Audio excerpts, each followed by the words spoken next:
On va terminer avec une conversation, chère Anna Sigalevitch. C'est un livre que vous nous proposez. Oui, c'est un livre paru chez Alia, qui, je trouve, est un très bel éditeur. Les livres sont toujours magnifiques. Là, c'est un plaisir à lire et à voir aussi, d'avoir l'objet en main. C'est un inédit, en fait, en français, qui a été traduit par Olivier Bord et Dario Rudi. Donc, c'est des conversations entre Igor Stravinsky et Robert Kraft, grand spécialiste de critique Stravinsky, musicale, chef d'orchestre américain. Exactement, qui a à la fois beaucoup dirigé sa musique et qui a écrit beaucoup sur lui.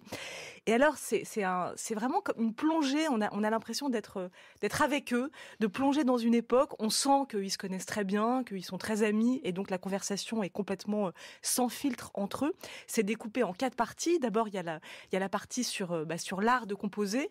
Alors, si on connaît pas vraiment la façon dont on écrit la musique, c'est pas forcément la partie un peu technique, non? Un tout petit peu technique, mais il fait des analogies qui sont intéressantes entre la musique et les maths. On le lit sur la plage, c'est ça? Oui, parce que en même temps, c'est un livre qu'on feuillette aussi avec plaisir.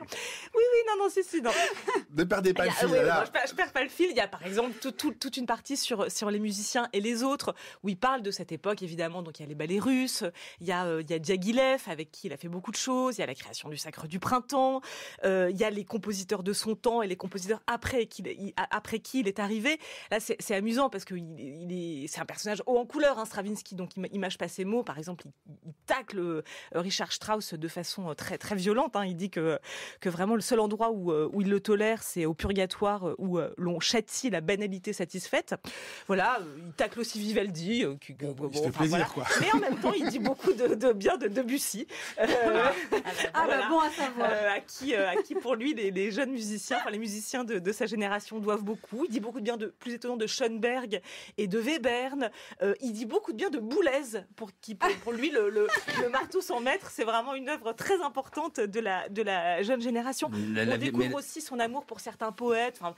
À la fois il y a Radiguet, il y a toute une galerie de personnages qui est savoureuse à découvrir sous sa vision et sa plume. On regrette beaucoup l'opéra qui n'a pas pu avoir lieu avec le poète Dylan Thomas, ils devaient faire un opéra ensemble, et puis Dylan Thomas est mort à 39 ans, juste avant que le projet puisse voir le jour. C'est sympa ce que je vous raconte.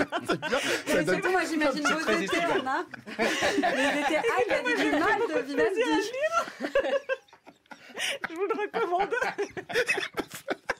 Ça s'appelle Conversation avec Igor Stravinsky. Entre Igor Stravinsky donc, et Robert Kraft, c'est aux éditions Alia, traduit de l'anglais par Olivier Bord et Dario Rudi. Merci à Sigalevitch. Merci à tous les